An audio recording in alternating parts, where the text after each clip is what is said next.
In table tennis, it's common to see constant fluctuations in a player's performance. There are days when they have complete control and don't miss a single shot, and other days when their game becomes imprecise and full of errors. Sometimes they seem to be performing at 80% of their potential, other times at 60%, and just in the matches they consider most important, their level drops even further. We even see cases where, within the same match, a player can go from playing at a very high level to suddenly making continuous mistakes for no apparent reason. This fluctuation in performance is so frequent that many have come to see it as normal, but the truth is it has an explanation and it has a solution. Even though it may sometimes seem like the issue lies in stroke technique, footwork, or even strategy, the root of the problem almost always lies in the same place: the psychological aspect. In this video you'll understand what the psychological aspect really is, how it affects our performance, and why working on it may be the key to unlocking your full potential.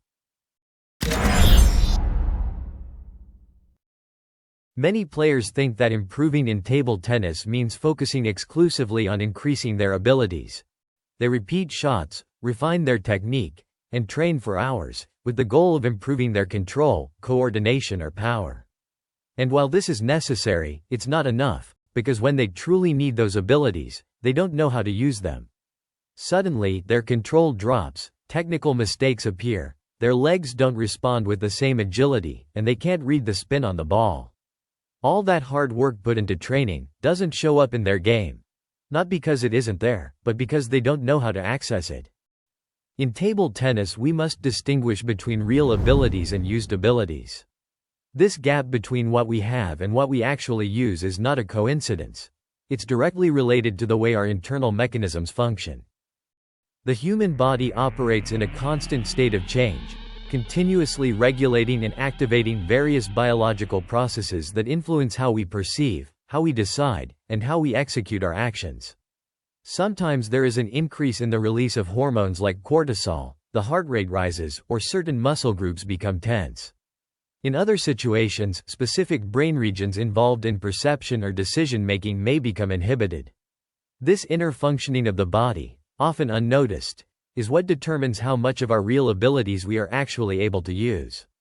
Depending on the functions our body is carrying out, we may experience more or less control, coordinate our movements better or worse, read the spin on the ball more or less accurately. In an optimal state of functioning, we can make use of nearly 100% of our abilities. In another state, we might only access 60%, and if the system becomes more inefficient, we may be able to use only a small fraction of what we're truly capable of. When we play below our potential, it simply means that the state our body is operating in is not aligned with what this sport demands. The biological and physiological processes that have been activated in our body are limiting our precision, our coordination, our reflexes. They're limiting cognitive processes like attention, perception, and the speed of decision-making. We need to understand that the human body wasn't designed to win or to improve at table tennis. It wasn't designed to fulfill our desires. It was designed to survive. For millions of years, our body evolved in hostile and dangerous environments, developing mechanisms oriented toward survival and the preservation of the species. From our physiological reactions to the structure of our nervous system, everything has been shaped by this principle. And although today we've moved beyond a wildlife full of threats, and have new priorities, like winning a table tennis match, our internal mechanisms still operate according to the same survival logic. The reason you can't naturally access your full potential is because your body wasn't designed for the specific challenges of a sport like table tennis. And if we let it operate on autopilot, this is exactly what happens. It works against you. The more you want to win, the worse you'll play. But you should know that we all have the ability to influence our internal mechanisms so they don't become a limitation, but instead a tool to help us reach our highest potential. That is the core role of the psychological aspect. Even though we can't directly control our physiological responses, we can influence them through our mental states. The body and mind are deeply connected. Every change in our mental state has an impact on how the body functions, and every change in the body's functioning has an impact on our mental state. This connection is the key to understanding and regulating our internal functioning. Through our mental states we can influence specific physiological processes, from the level of nervous system activation to the way our brain processes information.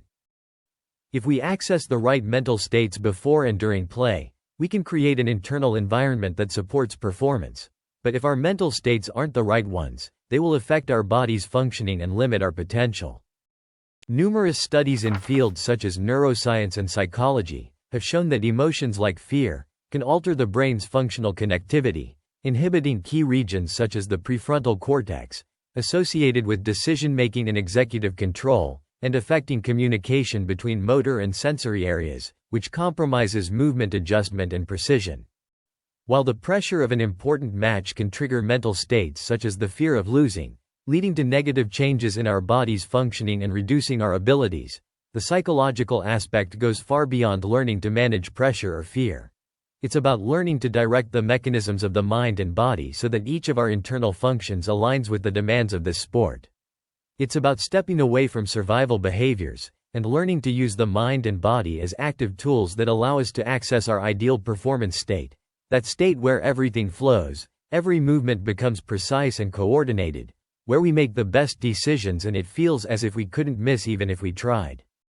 Once you learn to regulate your mental states, modulate your physiological activation, and create the conditions needed to perform at 100% of your abilities, you won't just see clear improvements in competition, your entire training process will also become faster and more efficient. That's when people may start to see you as someone with talent, when in reality what's changed is that you've finally learned how to use what you already had. However, this isn't an instant change, it's a process, where through the right knowledge and techniques, you gradually become an engineer of your own internal mechanisms and learn how to optimize them. In our academy, this is what we focus on. We teach you how to develop the psychological aspect, dive deep into the mechanisms of the mind and body, and equip you with the tools and techniques you need to unlock the full potential of your abilities. If you want to learn more, you'll find the link in the description of this video. Although the functioning of the mind and body may seem complex, mastering them doesn't require any special gift. It simply requires following the right steps. Once you achieve this, your performance becomes something predictable and controllable. It no longer depends on luck, or on whether you're having a good day or a bad one. It starts to become something you can regulate, adjust, and direct with precision.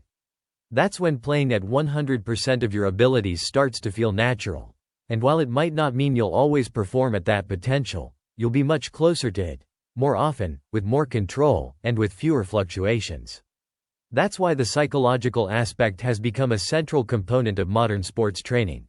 Not because it's trendy, but because we now understand that performance isn't just about how much you have. It's about how much of what you have you know how to use, and that starts from within.